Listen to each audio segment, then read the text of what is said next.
All right, chapter 17. So we're not done yet. This is kind of a continuation of chapter 16. So if you haven't watched that video, go watch that one as well. So in chapter 17, the children of Israel still do not believe that Aaron and Moses should be their leader. They're still struggling with this concept. They're stuck in this philosophy that Korah and the others pushed in the last chapter. So there's another test that they get to experience to understand who. I mean, after that last test, you got to admit this. You got to be. It's just crazy to think that they're still not believing Moses and Aaron.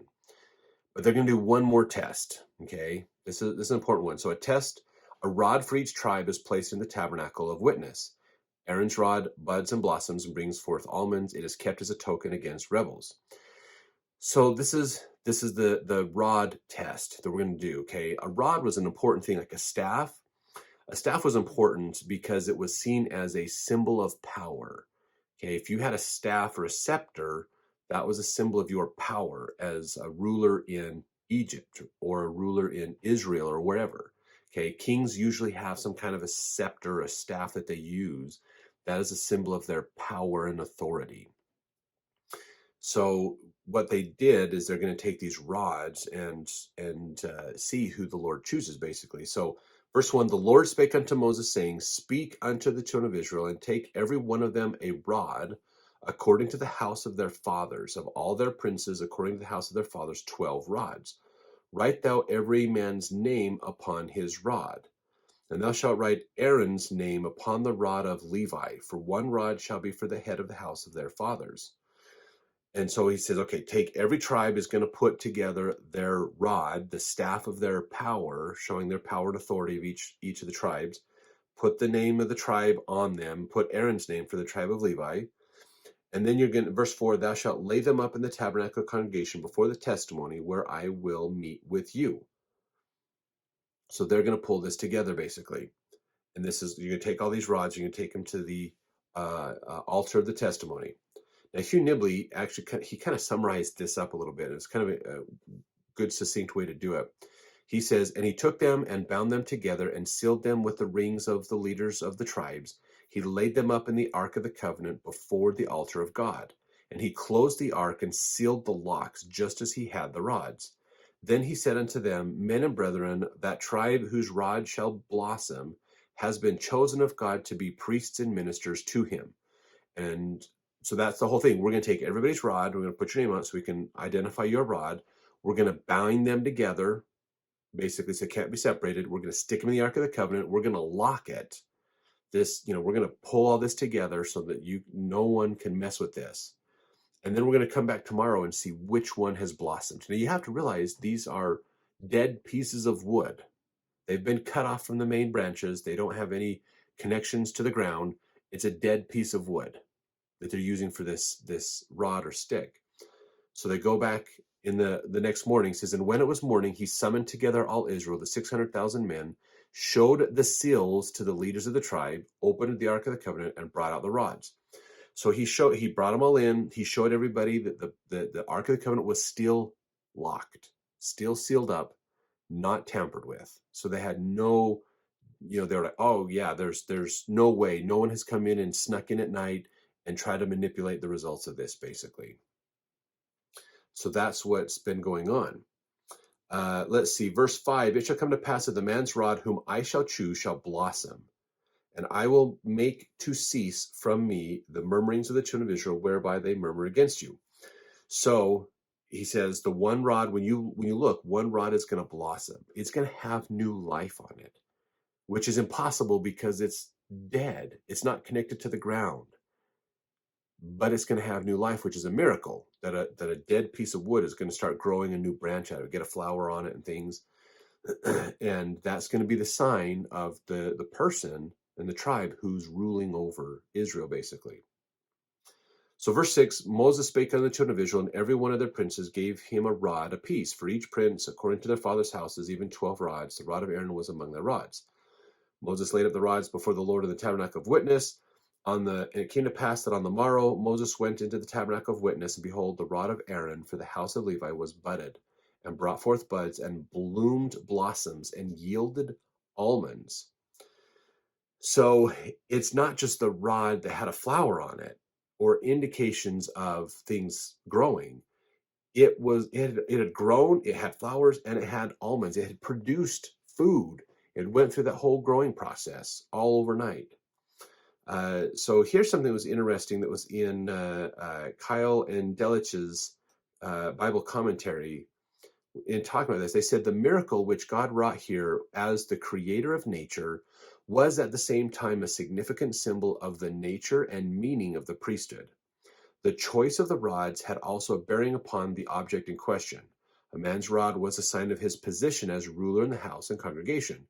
With a prince, the rod becomes a sceptre, the insignia of rule.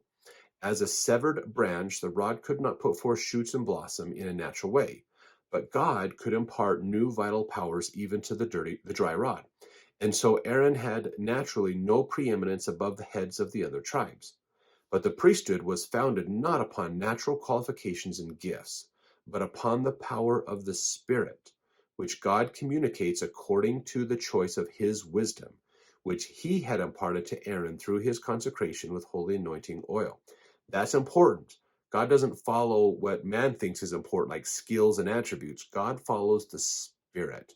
It's a different criteria that he uses to pick leaders and pick people.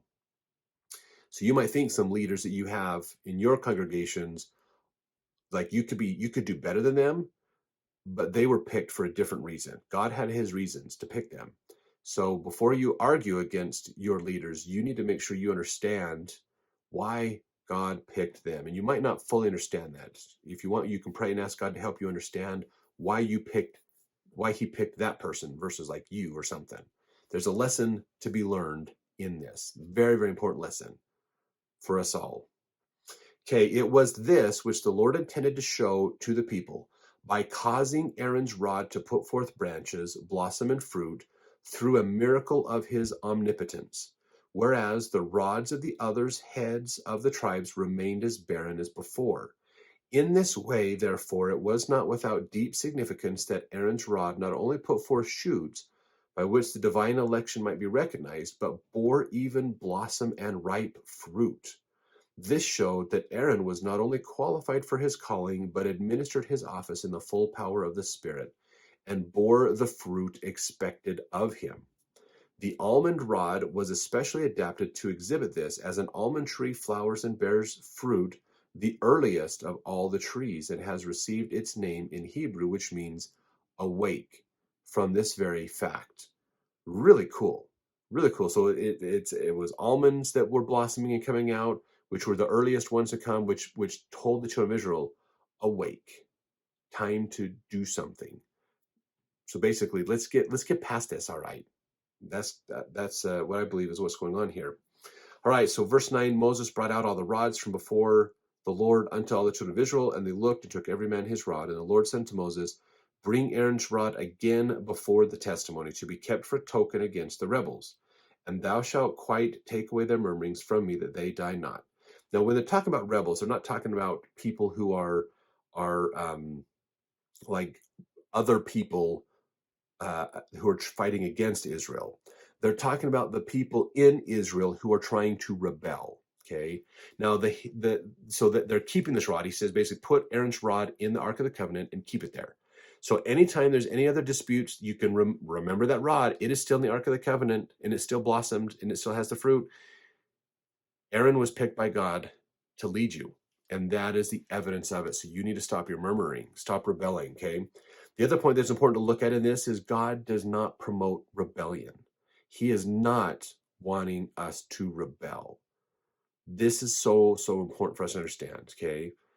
Rebellion is not the work of God. Rebellion is the work of Satan. Satan loves contention. Satan loves anger and hate among people. And that's what rebellion is. God does not want us to rebel. Okay. You can look at we have a video on the 12th article of faith about we believe in being subject to kings, presidents, rulers, magistrates, and honoring, obeying, sustaining the law. There's no talk of rebellion in there. There's no room for rebellion in that. Okay. And there's tons of examples through history of the church of that example.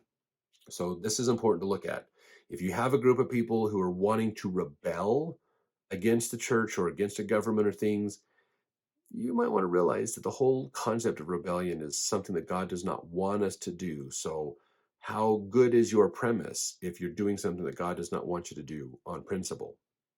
Just saying. Okay, something to think about. All right, verse 11. Oh, wait, hold on a second. Yeah, verse 11, sorry. And Moses did so as the Lord commanded him, so did he. And the children of Israel spake unto Moses, saying, Behold, we die, we perish, we all perish. Whosoever cometh anything near unto the tabernacle of the congregation of the Lord shall die. Shall we be consumed with dying? So finally, they're going, oh crap, we made the wrong choice. We sided with the wrong person, the wrong people. We went with the wrong philosophy. We need to repent, but are we all going to die now too? And that's how they leave it. So their answer, hopefully, is in the next chapter that we get to read. So we'll see you then.